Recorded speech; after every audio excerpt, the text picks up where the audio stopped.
yo creo que esta ha sido una de las sociedades más privilegiadas que ha tenido la Tierra. Sin embargo, esta sociedad no ha sabido aprovechar esas grandes eh, verdades y luz que Dios ha dado a esta generación. Y creo que la sociedad de hoy en día no marcha por buen camino. Y uno de los principales puntos sobre eso es que la sociedad, tanto la sociedad religiosa como la sociedad eh, que está fuera de ese punto de la vida humana, no están actuando conforme a los privilegios que Dios le ha dado. La sociedad se encamina por un rumbo prácticamente incierta, teniendo en sus manos los momentos más preclaros de la humanidad, mucha ciencia, muchos intelectuales, muchos abogados, muchos hombres de todo tipo que tienen dinero y hacen de todo. Sin embargo, hoy en día el mundo sufre de casi de todos los valores que el hombre necesita para subsistir: la moral, la honradez, eh, el honor de ser hombres ilustres para manejar los gobiernos. Y yo creo que la sociedad de hoy en día va camino a una destrucción prácticamente que no es retroactiva, porque según la Sagrada Escritura, los hombres se encaminan por sendas que no son los criterios de Dios. Y hay un asunto, es que hoy en día los hombres tratan de arreglar la humanidad a través de la ciencia, y la ciencia no puede arreglar la humanidad. ¿Sabes por qué?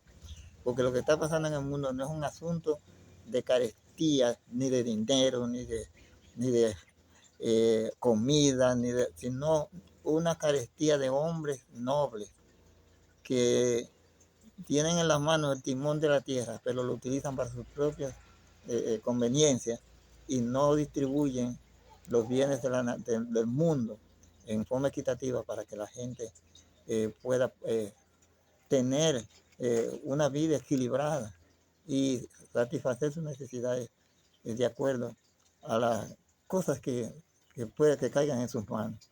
Y para mí, yo creo, por ejemplo, que yo no soy político, pero a mí me parece que los políticos han utilizado los gobiernos del mundo para lograr fines propios, no para hacer lo que en realidad lo que ellos representan. Sí, porque creo que un gobierno es para distribuir equitativamente los bienes de una nación entre el pueblo que gobierna.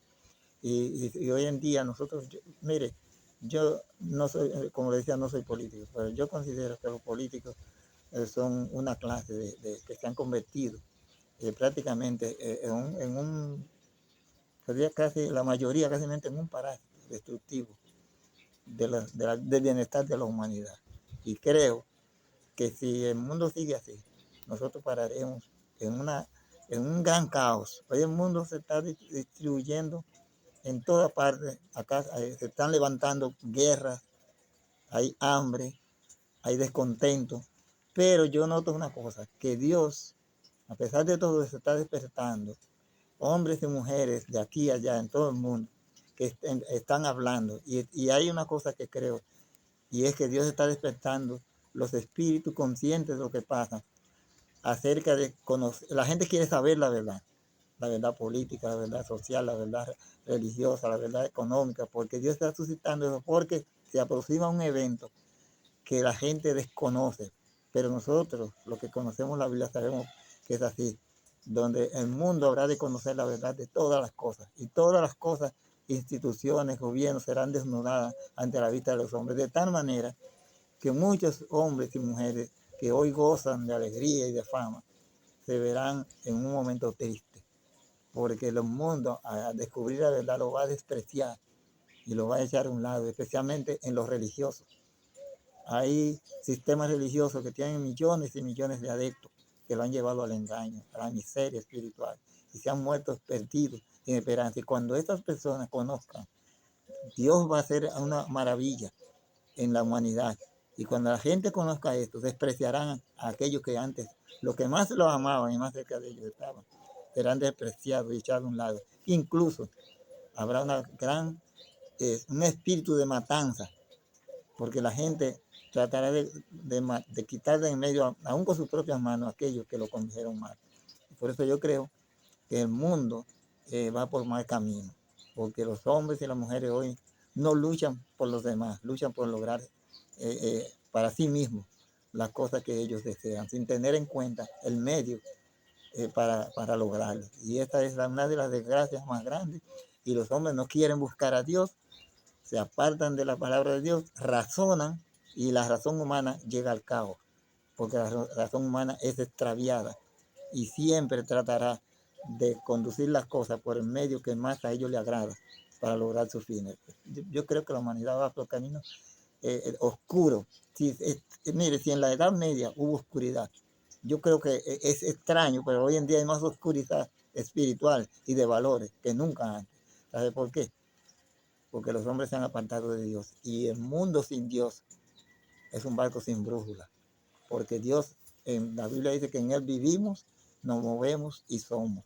Y por lo tanto, creo que la sociedad irá a la deriva hasta que Dios ponga fin a eso. Dios tiene control de todas las cosas y Él hará lo que está determinado. La Biblia dice que Él ha prefijado el orden de los tiempos y el límite de la habitación de la raza humana. Aquí quiere decir que ya está determinado por Dios y cuando llegue el momento Dios va a actuar. Y los hombres verán que haber desechado a Dios ha sido el fracaso de la humanidad. Espero que Dios le ayude. ¿A usted le ha costado vivir al margen de la, la condición en la que está envuelto el mundo? Bueno, no al margen en sí, pero no me he metido en cosas que yo creo que si me hubiera metido, tal vez hubiera sido un poco eh, sobresaliente para ayudar a la humanidad. Pero sí, no me he quedado a un lado, porque a través de la predicación del Evangelio es la mejor forma de usted ayudar a la humanidad. Usted puede darle comida, ropa, dinero y toda una gente, pero si no le da el conocimiento de Dios, el único que tiene un principio de esperanza segura para la humanidad, no le ha dado nada. Porque el hombre sin Dios es un fracaso. Porque Dios es el único que nos ofrece a nosotros un camino cuya vida y cuya motivos de permanencia son eternos. Y por eso es que Dios es para mí el centro de toda aspiración, de toda vida, de todo lo que yo hago en la vida. Creo va enfocado a honrar a Dios, porque sin Él creo que el hombre no existe, no vale nada. Y por eso creo que el mundo fracasará por eso. ¿Cómo ve usted la incursión de los cristianos en el accionar político? Mire, eso es un desastre, le voy a decir una cosa. Porque los hombres cristianos que buscan la política han perdido la fe en Dios y están tratando de sustituir a Dios para coger el mismo camino de aquellos que ya están extraviados. Yo he escuchado que unos senadores, por ahí anda un señor, que no me acuerdo el nombre, que está en la política, es de una iglesia por ahí, y él dice que la iglesia debe tener representantes dentro del Senado para que hablen y defiendan su cosa. Yo creo que este hombre está sumamente equivocado, porque la iglesia de Dios nunca ha necesitado la voz de ningún hombre en el gobierno, porque Dios siempre, y lo hará, ha defendido su obra, y su obra ha subsistido, siendo los que aceptan la verdad, los más pobres de la tierra. Dios lo ha mantenido en eso, en esa gente pobre, y ha defendido su verdad desde siglos. Ha tenido la palabra de Dios enemigos de todo tipo, emperadores, gobernantes de todo tipo, reyes que han querido destruirla, ateos y creyentes o no creyentes han querido echar a un lado la verdad, uno para opacar su conciencia y otro para desaparecer el cristianismo, pero no han podido.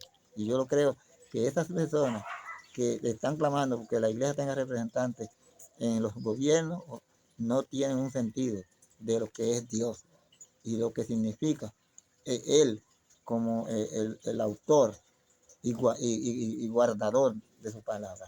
Aquellos que quieren justificar su incursión en la política diciendo que hubieron reyes dentro del ámbito cristiano que asumieron pose como si fuesen gobernantes y que por ello se justifican ellos participar. ¿Qué usted podría decirle? Ellos se justifican mucho en la cuestión de Daniel, ¿ve? Que cuando fueron cautivos por Israel a Babilonia, que estaban mando de de esa nación Nabucodonosor. Daniel. Los reyes en aquella época escogían los jóvenes más promisorios de las naciones que conquistaban. Y en ese caso estaba Daniel y sus tres compañeros. Y Daniel fue una persona que se distinguieron en la lealtad a Dios. Y entonces el rey dice que encontró a Daniel y a sus amigos más inteligentes y sobresalientes en todo. Y entonces lo utilizó. Pero eso fue una circunstancia que Dios permitió para que así su pueblo en aquel lugar tuviese por lo menos un aliciente de alguien que al admirar a esos jóvenes, entonces tratara bien a su pueblo. Eso fue una circunstancia. Daniel no andaba buscando políticos, Daniel fue un cautivo. Igualmente que el asunto de José en Egipto. José llegó como un esclavo vendido.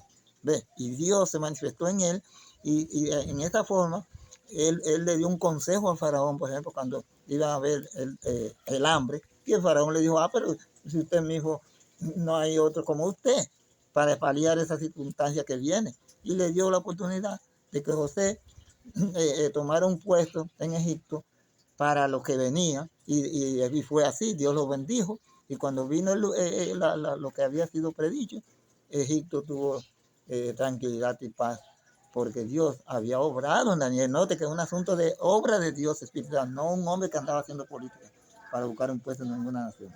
Ellos se agarran de ahí, porque el hombre le gusta justificar las cosas para poder lograr sus planes y hacer convencer a los otros de que Dios está con él. Sin embargo, no es así. Esa gente que hacen eso están torciendo las escrituras, porque Daniel, José y otros fueron circunstancias que lo llegaron como cautivos. ¿Ve? Llegaron como gente que no valían nada. Y Dios obró, y en esa obra Dios hizo que esos hombres tuvieran simpatía con ellos, y Dios logró lo que quería, que su pueblo, aunque fuera cautivo, por sus pecados, claro, pero no sufriera tanto las consecuencias de su maldad en aquellas naciones donde fueron llevados esclavos. ¿Cuál es la verdadera interpretación que se le debe dar a la santa palabra de Dios desde su óptica? Bueno, la Biblia dice que la palabra de Dios es inspirada por el Espíritu Santo y que ella dice que fueron los santos hombres de Dios, inspirados por el Espíritu, hablaron, pero que ellos mismos tenían que estudiar las escrituras después que ellos la escribían. Y por lo tanto, Dios en su divina sabiduría inspiró la Biblia, pero no dejó su interpretación en manos de ningún hombre, no importa cuán humilde sea el cual intelectual. Por eso la Biblia es su propia intérprete. Para usted entender la Biblia, tiene que dejarse guiar por aquel que la reveló, que fue el Espíritu Santo. Tomando un texto, el otro texto aclara al otro. Por ejemplo, hay un versículo muy conocido. Conoceréis la verdad y la verdad os hará libre. Pero usted nota que ahí no dice a qué verdad se refiere, ¿verdad que no? No se refiere a qué verdad. Sin embargo, en Juan 17:17 dice, Padre, santifícalo en tu verdad, porque tu palabra es la verdad. Usted nota que el sistema de interpretación es correcto en la Biblia, que usted no tiene que decirse, ¿y qué es la verdad? Inventarse, sino que la Biblia le dice que la verdad es ella misma, la palabra de Dios. Y ese sistema de interpretación llevará a que una religión que sea verdadera va a cimentarse completamente en lo que la Biblia dice. Pero es que usted nota que hoy ya el llamado protestantismo ya no existe, porque ellos le han dado interpretaciones a la Biblia personales y de ahí han fabricado religiones que no están más cerca de la Biblia que el cielo y la tierra, porque no tienen la Biblia en la mano, pero viven más oscuro que el que no la tiene, porque las interpretaciones de la Sagrada Escritura no son humanas. Hay un versículo en la Biblia, 1 Corintios 2:14, que dice que el hombre animal no puede entender las cosas de Dios, porque para él son locura. No la puede entender, porque la palabra de Dios es un libro que ha de interpretarse espiritualmente. No la puede entender. En alguna Biblia dicen el hombre animal, pero otras lo traducen el hombre sin convertir. Es lo que equivale a decir que el hombre sin el Espíritu Santo en su vida no puede conocer la interpretación de la Biblia, porque la Biblia es inspirada por el Espíritu Santo. Y por eso no puede. Usted ha hecho mención del Espíritu Santo ya 3 veces. Sin embargo, hay quienes creen que los adventistas no creen en el Espíritu Santo porque no se tiran al suelo, porque no brincan ni saltan. ¿Cuál es su explicación? Porque la obra del Espíritu Santo no consiste en brincoleo, en saltos, en emociones. El Espíritu Santo no excita las emociones humanas. El Espíritu Santo lo que hace es que eleva el intelecto humano hacia el trono de Dios, para conocer la verdad y para predicar la otra. El Espíritu Santo no es un ente de diversión en una iglesia. Una emoción. No, el Espíritu Santo es un principio, el principio que, que inspiró la Sagrada Escritura. Y cuando Dios lo da, es para que la gente que lo posea pueda conocer más seguramente la palabra de Dios y comunicarle al mundo la verdad sin tener que acudir a la razón humana, porque la palabra de Dios es algo muy glorioso y por lo tanto esos espíritus que andan por ahí no son los espíritus, no son, mejor dicho, no revelan que tienen el Espíritu Santo, porque el Espíritu Santo no, así como te digo, no es para excitar las emociones humanas, es para elevar el pensamiento hacia Dios y para poder entender lo que Él le dice. Y esa forma que ellos dicen que la iglesia adventista no cree en el Espíritu Santo es porque ellos han creído que el Espíritu Santo excita las emociones y que hace que la persona se arrastre en el suelo, como ellos algunas veces se refieren a Pentecostés, pero en el Pentecostés la Biblia no dice que sucedió eso. La Biblia lo que dice es que el Pentecostés celebra la entrega de la ley en el Sinaí.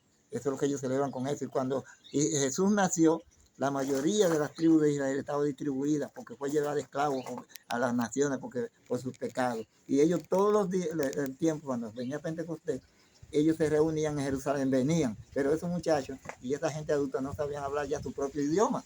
Entonces usted nota que cuando Pedro se levanta y empieza a predicarle lo que ellos habían hecho, crucificando a Jesús, él empieza a hablar en hebreo. ¿Ve?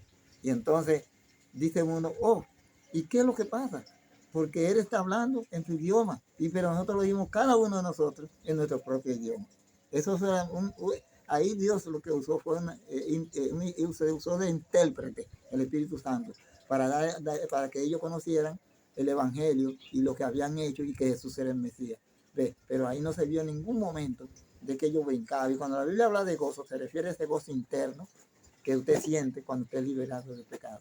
Y por lo tanto, no, la Biblia en ningún momento apoya ese sistema de recibir el Espíritu Santo. Además, mucha gente que andan por la calle y gente que alguna vez está tomando alcohol y cosas se meten en esta religión en un momento que no son de ahí y también reciben ese Espíritu. Y el Espíritu de Dios es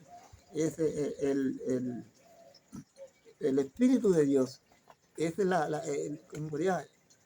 es lo más sublime que existe en el universo. Y para un hombre recibirlo, tiene que agradar a Dios y tiene que andar justamente delante de Él. Por eso esa manifestación del Espíritu, la Iglesia Adventista no la aprueba, porque no está en armonía con la Sagrada Escritura, porque no eleva al hombre hacia Dios, sino que lo que hace es que rebaja, podríamos decir, su vida, su conducta ante los demás, al mostrar manifestaciones que lo que hace es que confunde a la gente. Algunos inconversos dicen que Dios es el mismo aún en todas las congregaciones y que realmente lo importante es ellos servirle a Dios, no importa en cuál de la misma sea. ¿Cuál es su conclusión?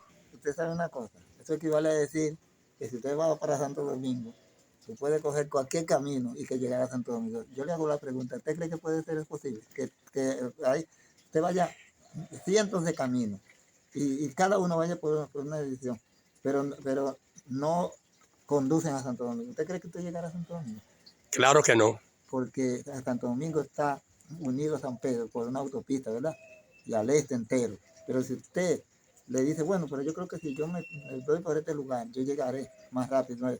Por más que usted quiera, no llegar a Santo Domingo. Y la palabra de Dios es una autopista que parte desde el trono de Dios a la tierra, y de la tierra la lleva al trono de Dios. Y usted sigue ese camino, aunque no quiera llegar al trono de Dios, llegará. Porque si usted coge la autopista, las Américas, de aquí San Pedro a la capital. Aunque usted no quiera llegar a la capital, usted llegará, ¿verdad que sí? Claro que sí. Porque es el camino que lleva a la capital.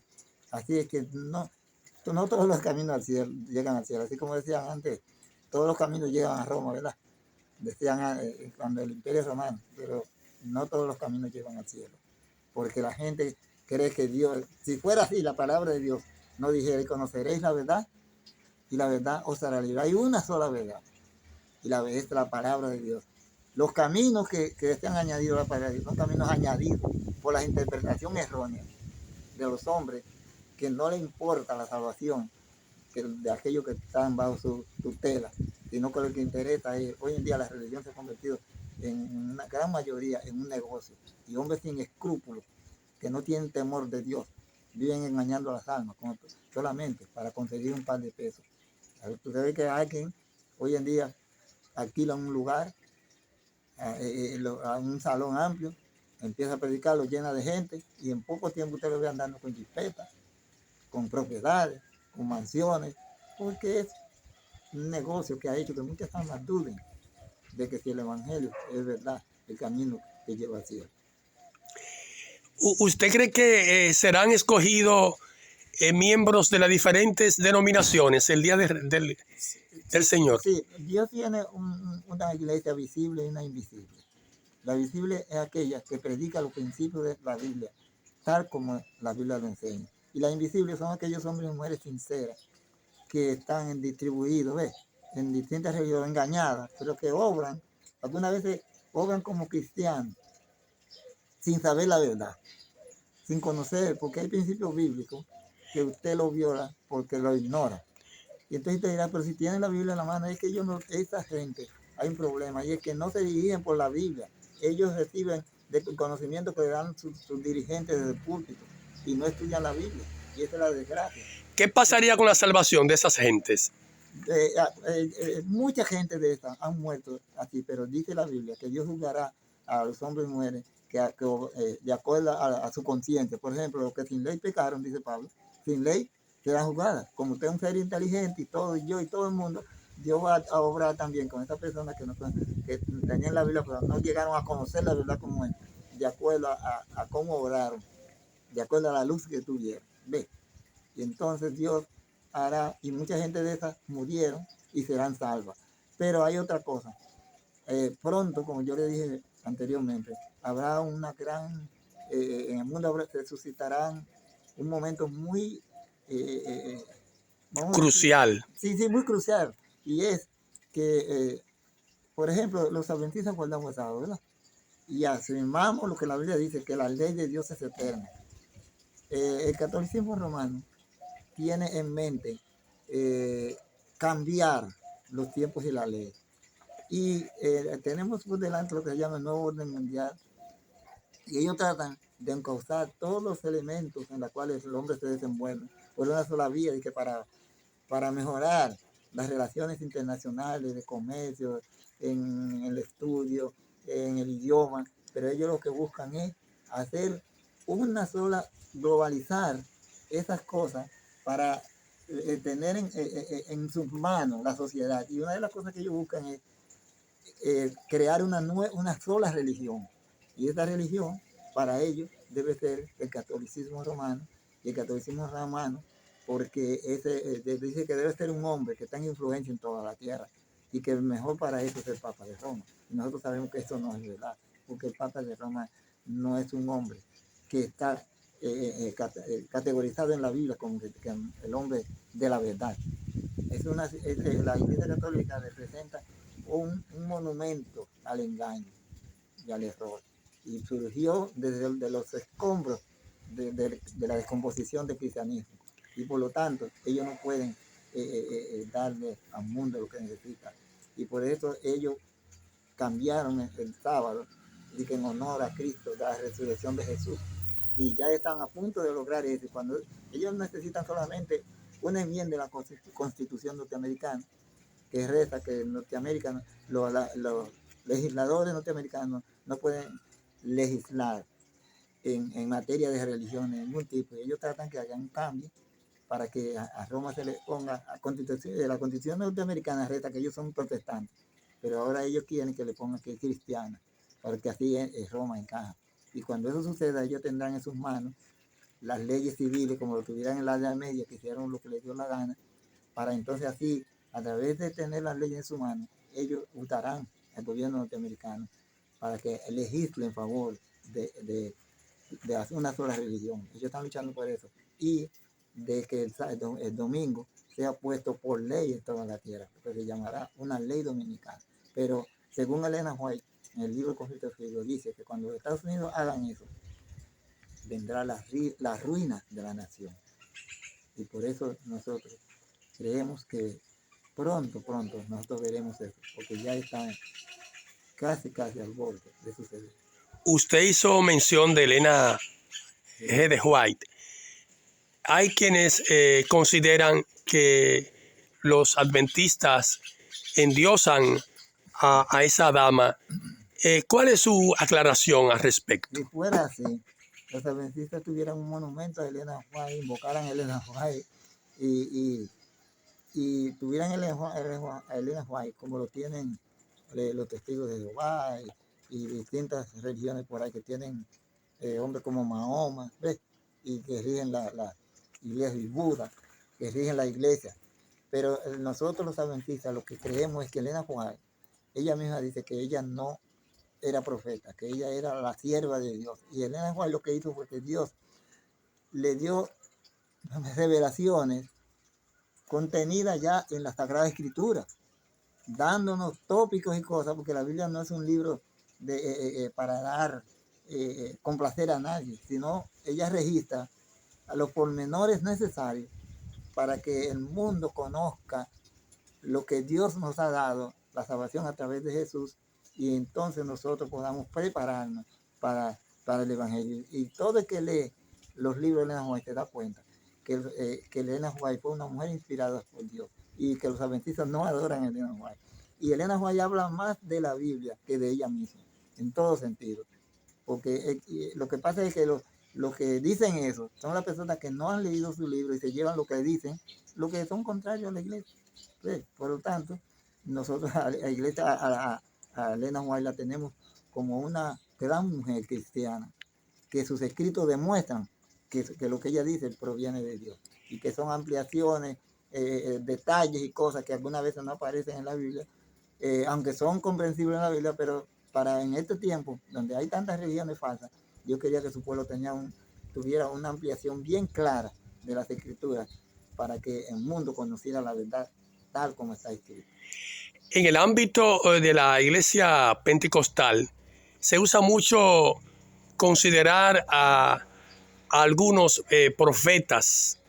¿Es correcto esa calificación? Es una calificación humana.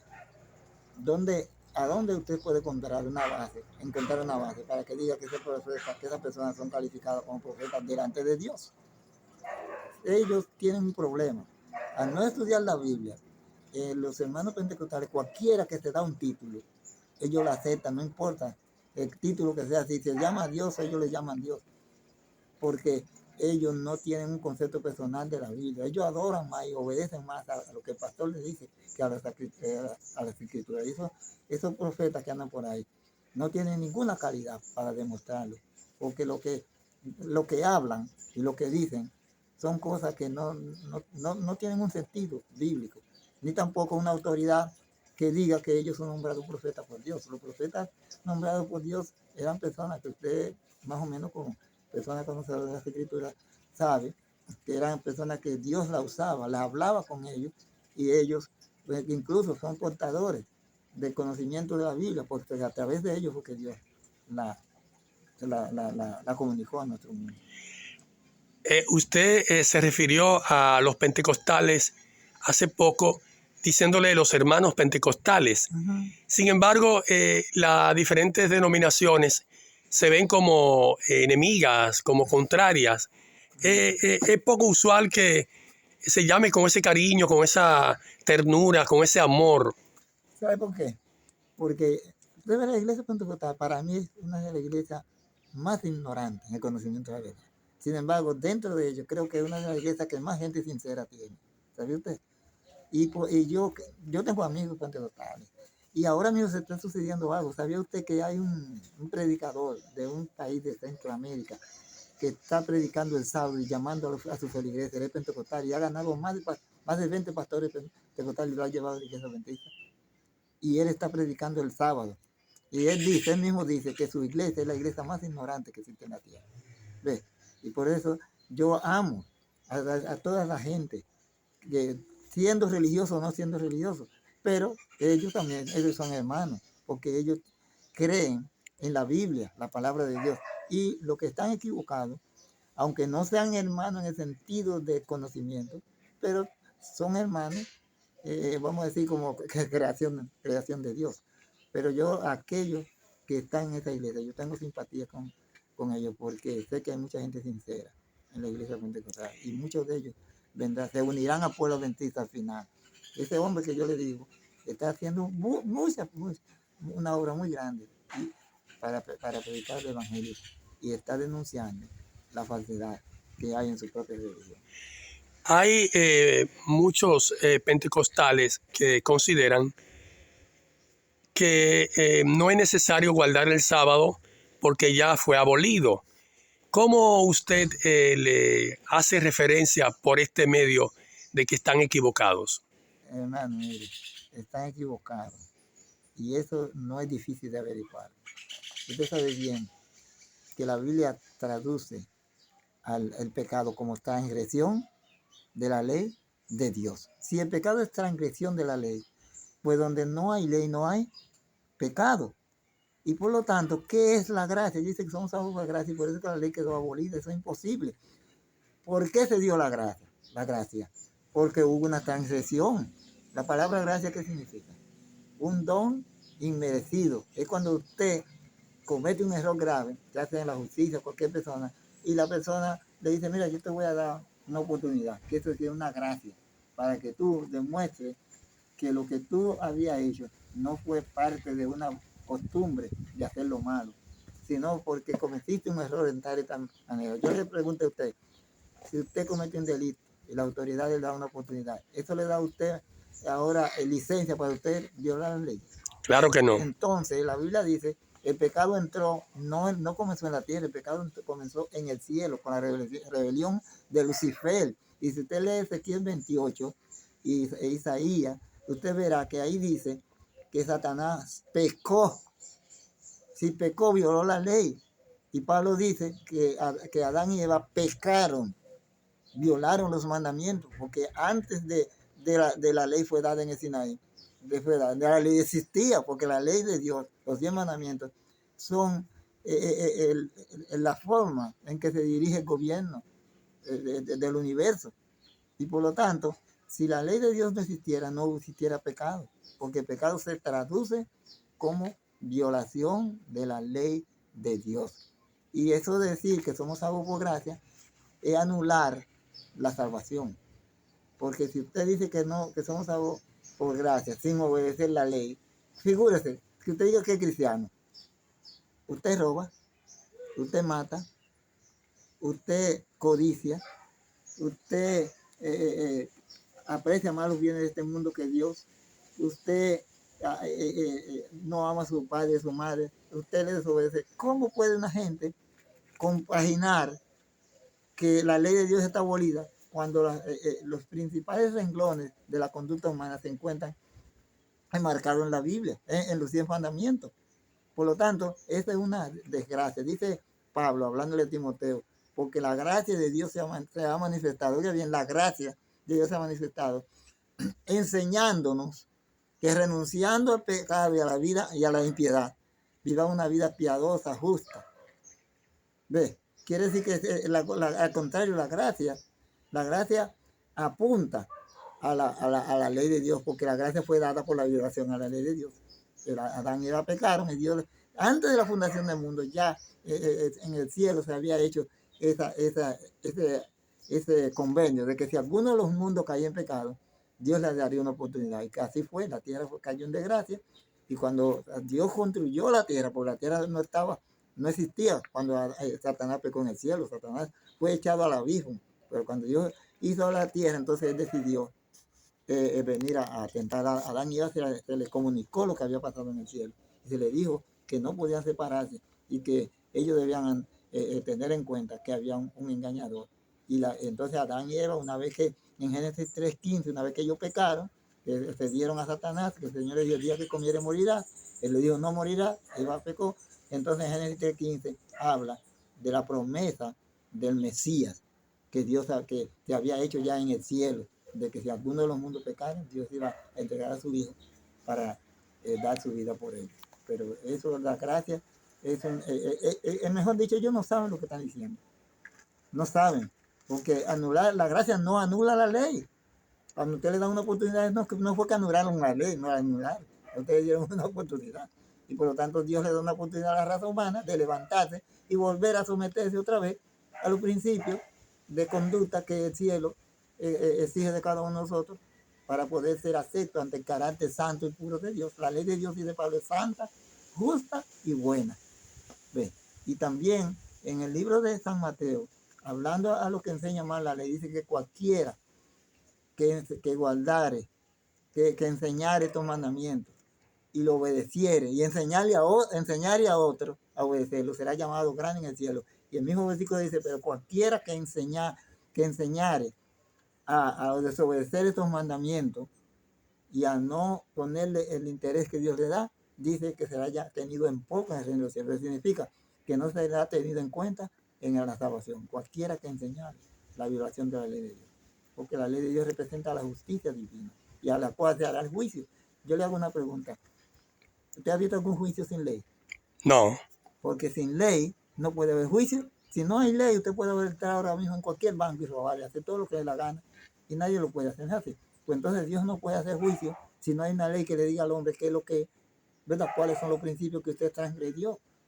Que las cosas que él había dicho que no debían hacerse. Por lo tanto, si no hay ley, no hay juicio. Y si no hay juicio, todo el mundo será salvo.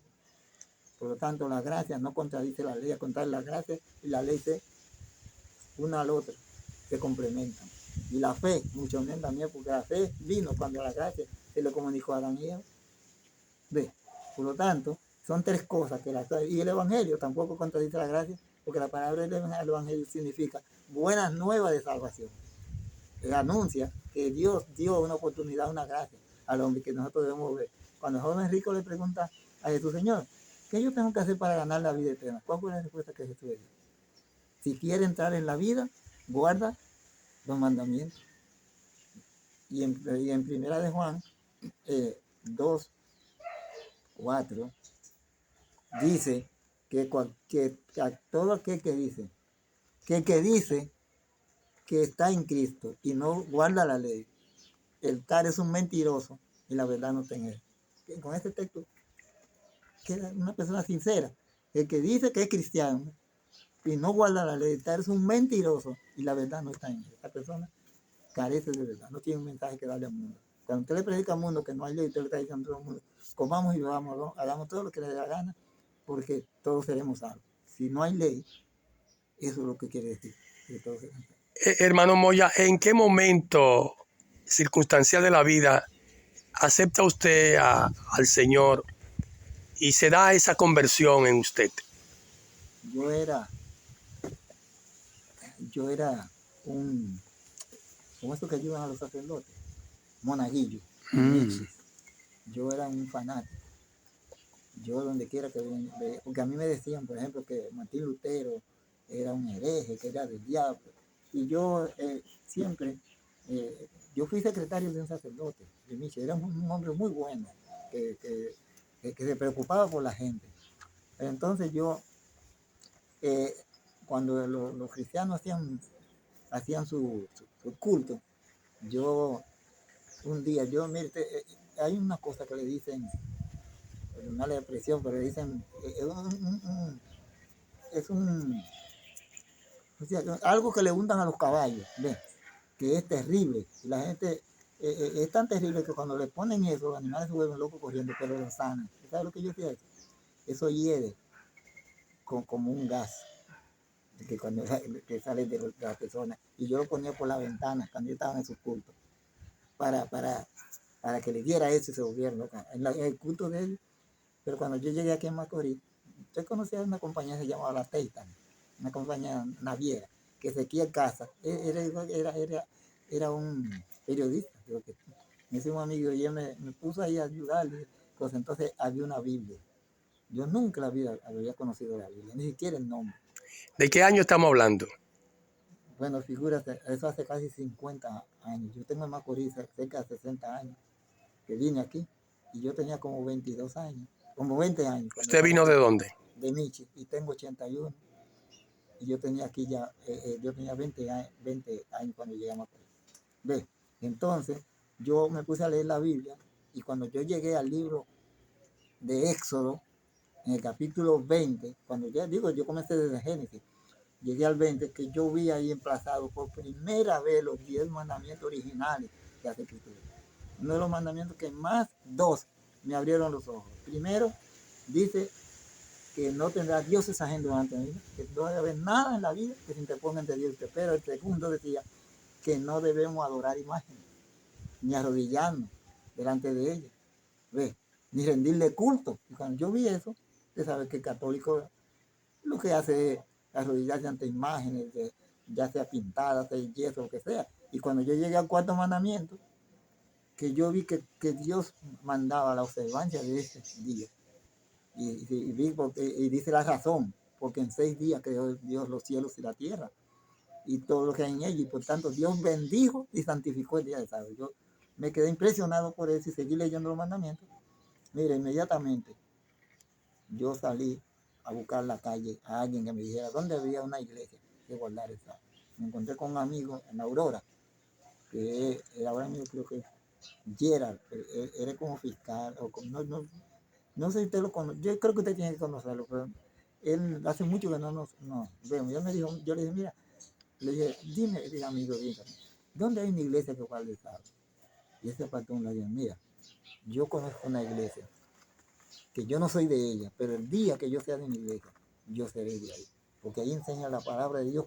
Y yo le dije, eso fue en la Aurora, detrás de la corporación, en este parquecito de las Tres Palmas, ahí, me acuerdo cómo era. Entonces yo le dije, manito, llévame, por favor, y me llevó un domingo a la iglesia. Mire, y desde ahí hasta este momento, yo tengo casi 60 años en el pueblo adventista, y estoy seguro que sobre la tierra no hay una sola iglesia que tenga la verdad tan clara como la tiene la iglesia adventista. Cuando yo le predico a la gente, yo no le predico a iglesia, pero yo estoy convencido de que no hay ninguna iglesia que tenga la verdad tan clara como la tiene el pueblo adventista. Si nosotros nos perdemos, es porque decidimos perdernos, porque el pueblo adventista no tiene razón para perder. ¿Qué ha sido lo más difícil para usted en estos 60 años de camino?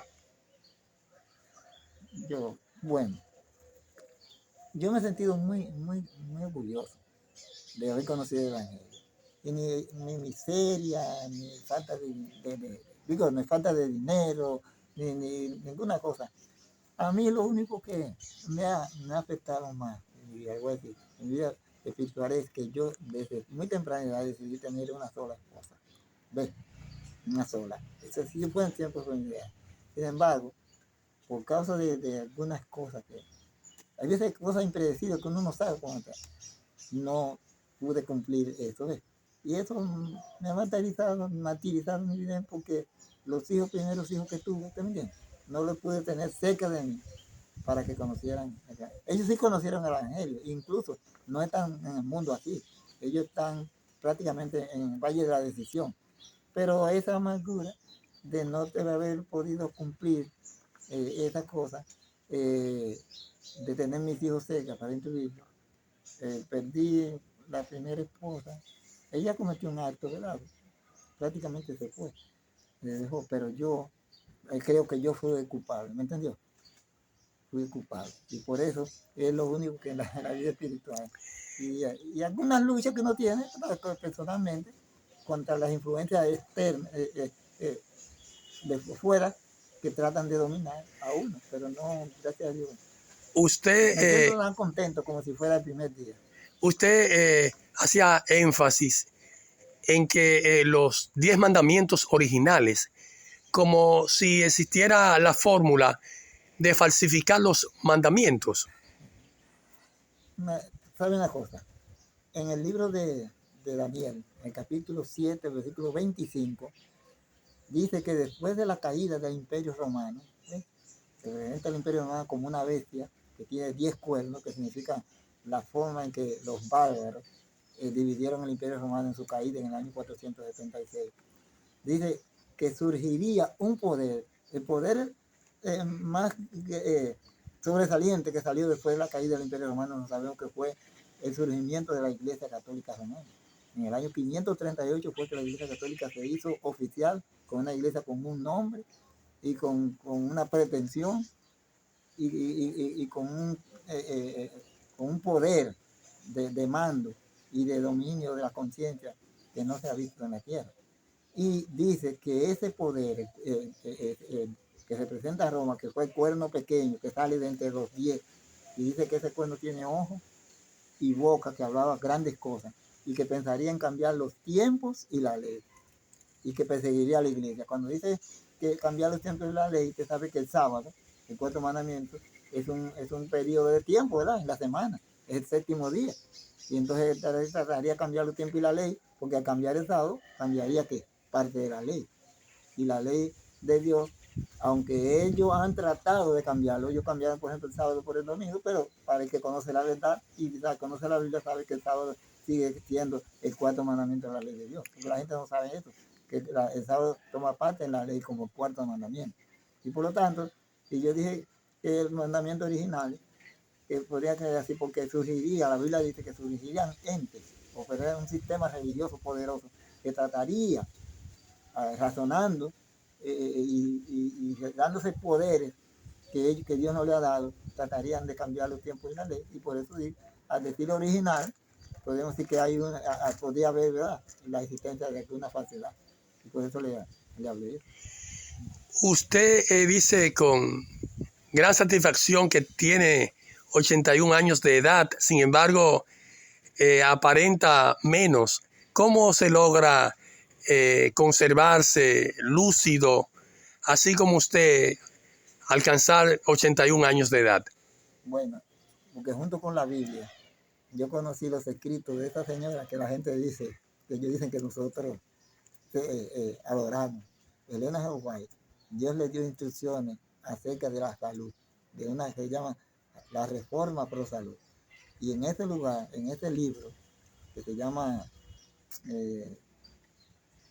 Consejos sobre el régimen alimenticio, ella habla de una vida basada, de alimentos basados en un alimento, en una dieta a base de cereales, frutas, echando a un lado la carne, nada de carne de ninguna clase.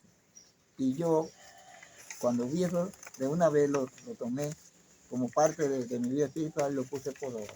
Y luego quiero decirle que yo nunca en mi vida he asistido a un hospital con nada en la vida. Fui al hospital cuando me caí de un motor y me rompí esto aquí, pero jamás por enfermedad. Y mis hijos tampoco, gracias a Dios. Y por eso yo le doy, o sea, como decimos nosotros, le achaco esa cuestión de mi vida y la salud al haberme llevado el consejo sobre el régimen alimenticio. No comer nada que tenga que ver con animales vivos y alimentarme a base de las cosas que produce la tierra. Gloria a Dios. ¿Cuántas enseñanzas hemos podido asimilar de este gran hombre, Ramón Antonio Moya Berroa, conocido popularmente como Momón? Agradecemos inmensamente el tiempo que nos ha dedicado. Si tiene algo que abundar, decir, recomendar, exhortar, que no le hayamos preguntado, puede hacerlo en estos momentos. La recomendación más grande que yo hago a la gente, y especialmente a través del programa, es que la gente estudie la Biblia. Cuando el hombre, si la iglesia estudiara la Biblia, la iglesia no hubiera sido una víctima, especialmente de los dirigentes, de los que la dirigen. No todo, pero para mí hay una porción de hombres que dirigen la iglesia muy elevada que no merecen llevar el título de pastor.